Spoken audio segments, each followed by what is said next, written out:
Hello, and welcome to Support for Worried Homeschooling Parents, a place dedicated to supporting and reassuring you on your home education journey.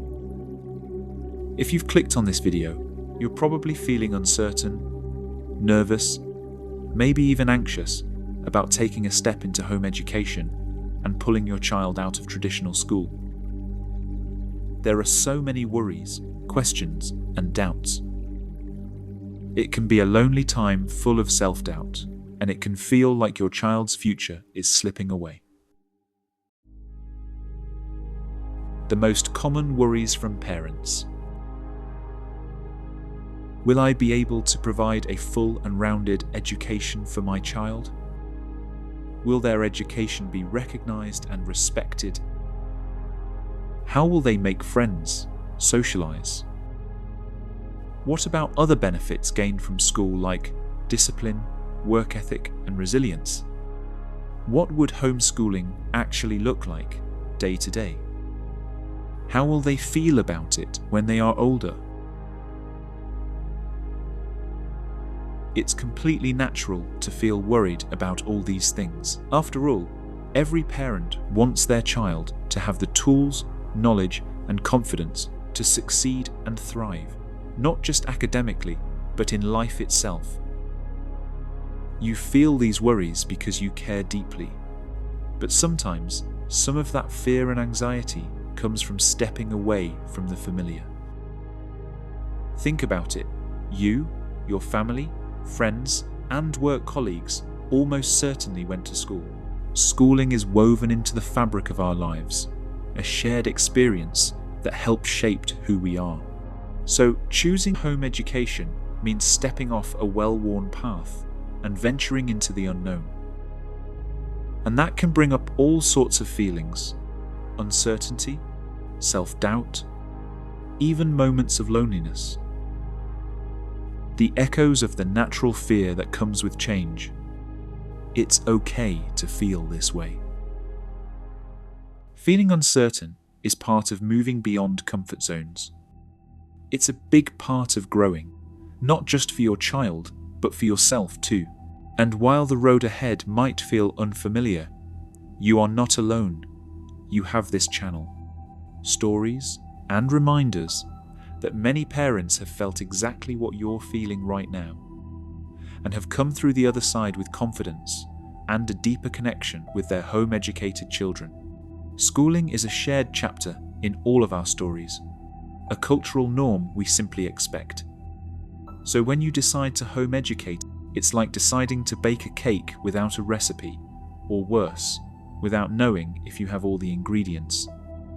Suddenly, you're in uncharted territory, and it's normal to feel a swirl of emotions: uncertainty, self-doubt, doubt from friends and family, maybe even your child. But here's the thing. You're already showing the exact qualities that make a great home educating parent. Just by looking into the possibility shows courage, openness, and a willingness to learn alongside your child.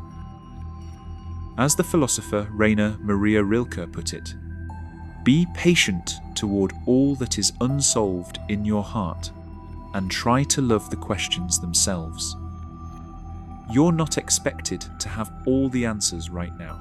Albert Einstein, who was considered a slow learner by some teachers, but his curiosity, imagination were very much alive.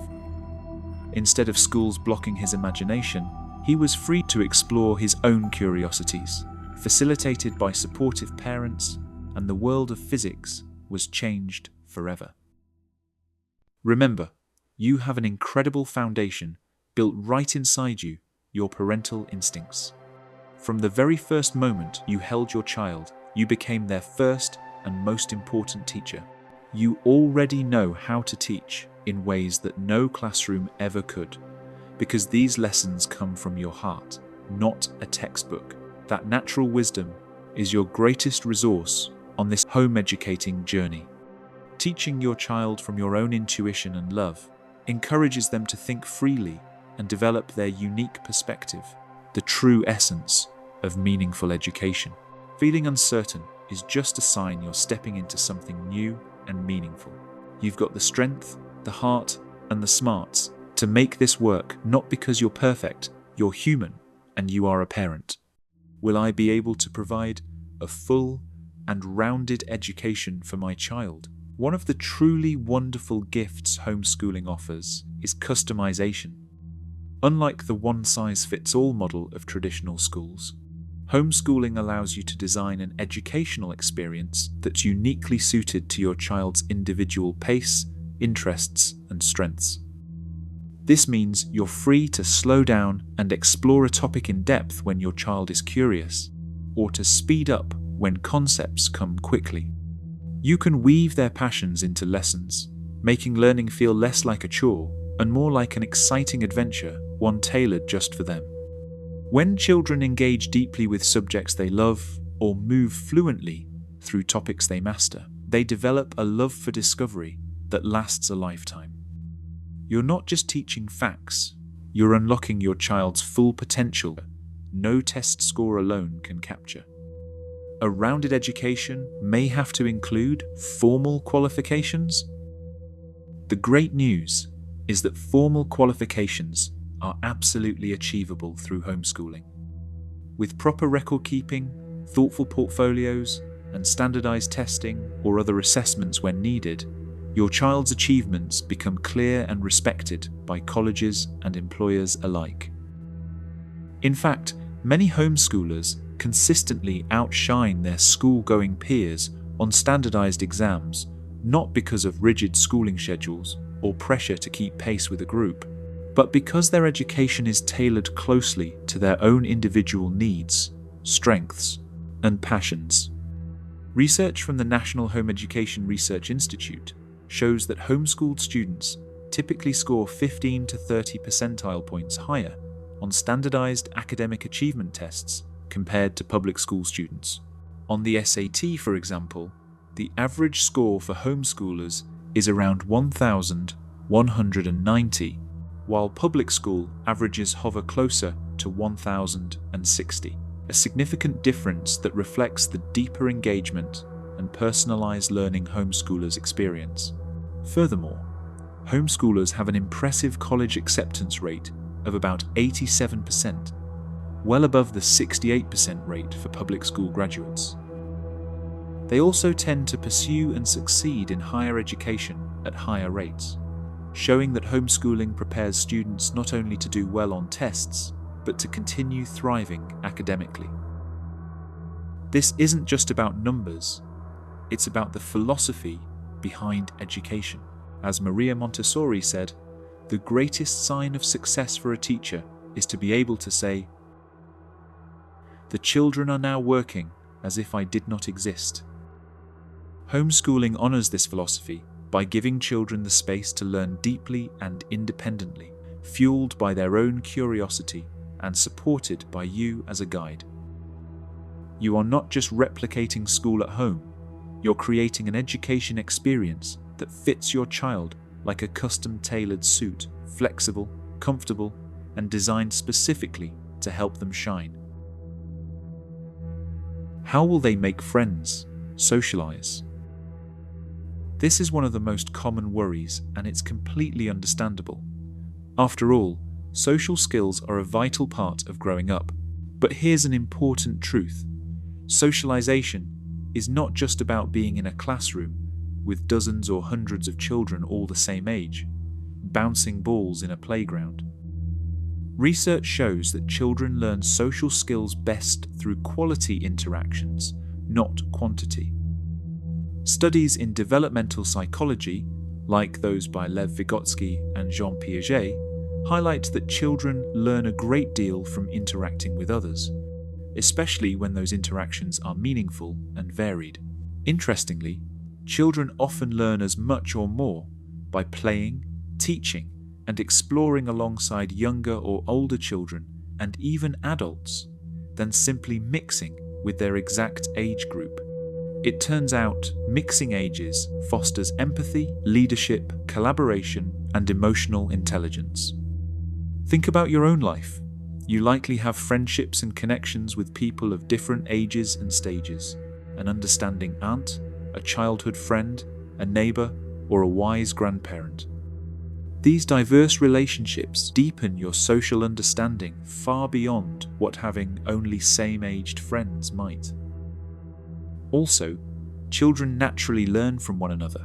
Think about how siblings teach each other everything from tying shoelaces to negotiating screen time, or how kids naturally form small peer groups where everyone's a little teacher and learner at the same time. This peer teaching is one of the most powerful forms of learning. You may wonder, am I doing this right? What if I miss something? Will this really work? Echoes of a mindset shaped by years in formal schooling. This is where the idea of DeSchooling comes in. Now, I want to introduce you to DeSchooling, as it is a vital step, especially if your child is transitioning from traditional schools. Ivan Illich, a radical thinker, challenged institutional schooling for crushing creativity and fostering conformity. He proposed that before diving into homeschooling, families take time to shed the school mindset. DeSchooling is like hitting the reset button. It's about allowing your child and yourself to reconnect with natural learning through play, exploration, and curiosity. This period can last weeks or months, depending on your child's past schooling experience. You'll give them time to regain their own sense of what learning feels like when it's free from control and stress. Remember, this isn't wasting time, it's the foundation for a flourishing, joyful education ahead. Illich said, "The school is the advertising agency, which makes you believe that you need the society as it is." So, what exactly is DeSchooling? The term came into popular use thanks to Ivan Illich, a radical thinker and social critic who challenged the traditional schooling system itself. He argued that formal schools often limit creativity and natural learning by imposing rigid structures and expectations. Imagine getting off a roller coaster that's been rattling and twisting your child for years. Now they need time to let their brain untangle, their spirit rest, and rediscover joy in learning at their own pace. This period is about trust, trusting that your child knows how to learn, that they will return to curiosity when given space, and that you're their safe and steady guide. During DeSchooling, children often do very little structured work, and that can feel worrisome to parents used to daily assignments and report cards. But this downtime is crucial. Brain science shows that high stress impairs memory and learning, while relaxed, self-directed exploration activates motivation centers in the brain and fosters deeper understanding. According to the American Psychological Association, periods of rest and undirected play promote neurological development, creative problem-solving, and emotional resilience. Research suggests that the length of DeSchooling varies widely, but usually lasts between several weeks to several months, depending on the child's age, personality, and previous school experience. Younger children, or those who had more positive school experiences, may transition faster, while older children, or those who faced more challenges in school, might need longer. Some families find that even a year of gentle, unstructured learning can lay a strong foundation for later success. For example, a well-documented case study from the National Home Education Research Institute followed a family whose 12-year-old daughter became withdrawn and anxious after a tough year of bullying at her previous school.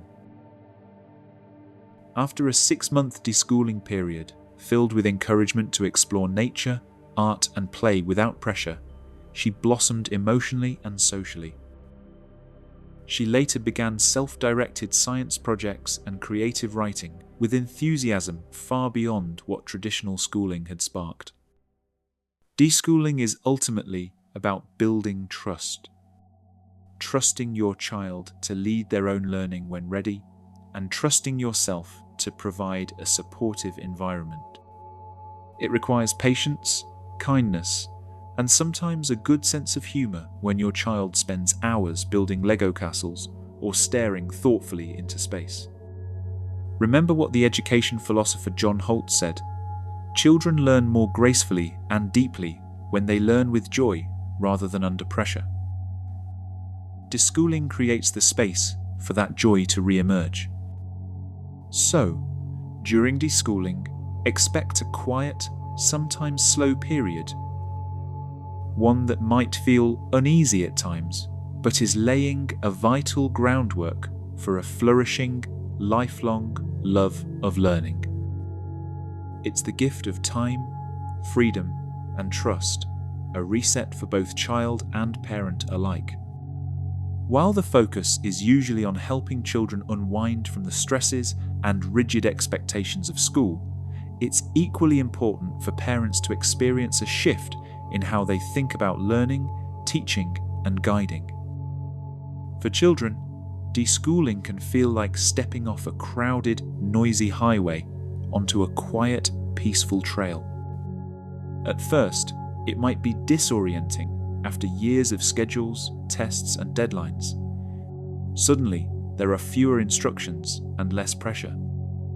Children might seem to do nothing for a while, and that's okay. This period of apparent inactivity is their mind and body decompressing, shedding stress and rediscovering natural rhythms. It's a time for them to simply be, to play, explore, daydream, and reconnect with what genuinely sparks their interest. Parents may feel a range of emotions during this time as well, from relief and hope to doubt and impatience. It can be unsettling to see your child slow down or seemingly withdraw, especially if you're used to measuring progress by completed lessons or grades.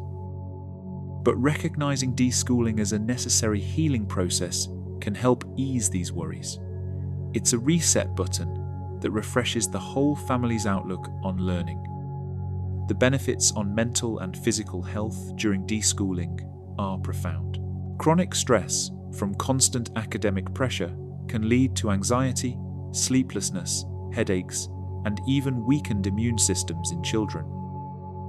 DeSchooling allows the nervous system to calm, promotes restful sleep, and improves overall well-being. It supports creativity by giving the brain room to make new connections without pressure or fear of failure.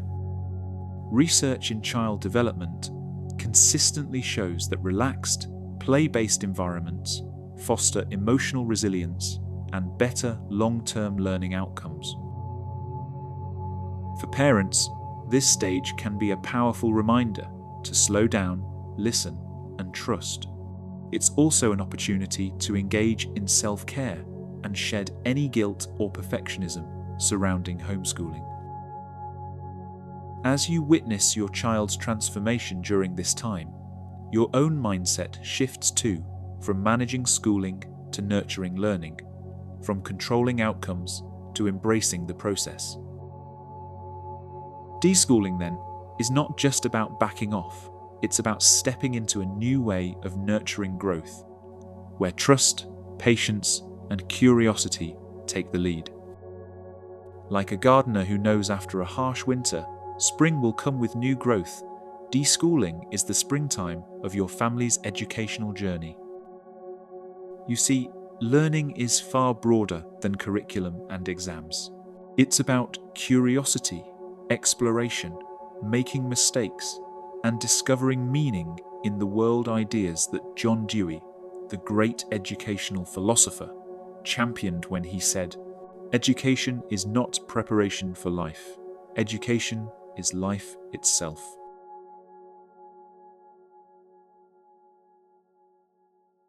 Removing the pressures of the traditional school day tests, schedules, forced attention can help children and parents alike thrive. Studies show that the brain's natural state for learning is calm and curious. When children explore subjects they genuinely care about, powerful networks in the brain light up, releasing dopamine, the feel-good chemical, that motivates and rewards learning.